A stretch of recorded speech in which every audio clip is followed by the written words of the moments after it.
Title: The Iron Legacy of Sergeant John Miller. In the heart of Mississippi, where the fields stretch wide and the sun paints gold across the horizon, there lived a man named Sergeant John Miller. A proud U.S. Army veteran, John wore his age with the same pride he wore his uniform, neatly, sharply, with every wrinkle telling a story of service, sacrifice, and unshakable discipline.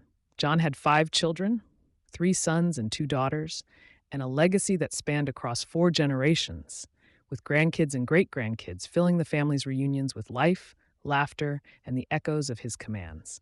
But this was no ordinary family, a home like a barracks. John Miller ran his household with the same precision he once used to lead troops in Iraq and Afghanistan. Wake-up times were early, chores were mandatory, excuses were not tolerated. If you can walk, you can work. If you can speak, you can learn, he'd say, his deep voice laced with the authority of a drill sergeant, but a flicker of warmth in his eyes. His children grew up with structure.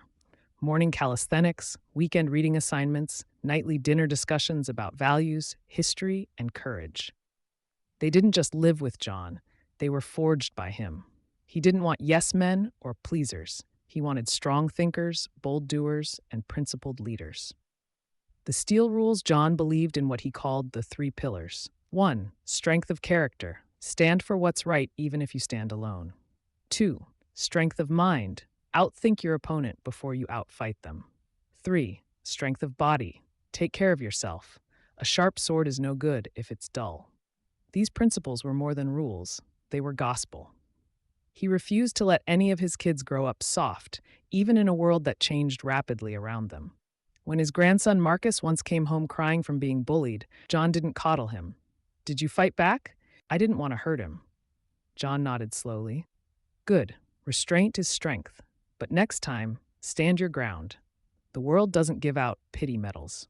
Generations of grit, his children became teachers, soldiers, entrepreneurs, and even a state senator. Every one of them, even when they rebelled, eventually found themselves echoing their father's principles in their lives. His grandkids learned to read military history before they knew cartoon names. His great-grandkids could quote Lincoln, King, and Maya Angelou by age 10. But John never let success breed complacency.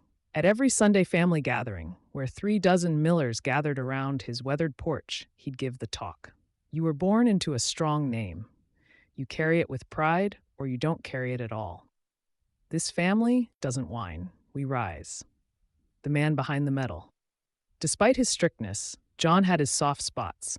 He never missed a birthday. He helped build a wheelchair ramp for a disabled neighbor without being asked. He cried alone when his wife, Margaret, passed and saluted her picture every morning. People in town called him Iron John, but his family knew the truth. He was iron on the outside, gold on the inside. Epilogue: his final orders. When John passed away at 94, his funeral drew veterans, teachers, mayors, and young boys in ROTC uniforms.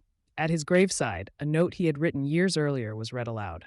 To my family, I didn't raise you to be perfect. I raised you to be strong. Never chase comfort. Never fear the truth. Build, lead, protect. That is your legacy. That is our name, Sergeant John Miller.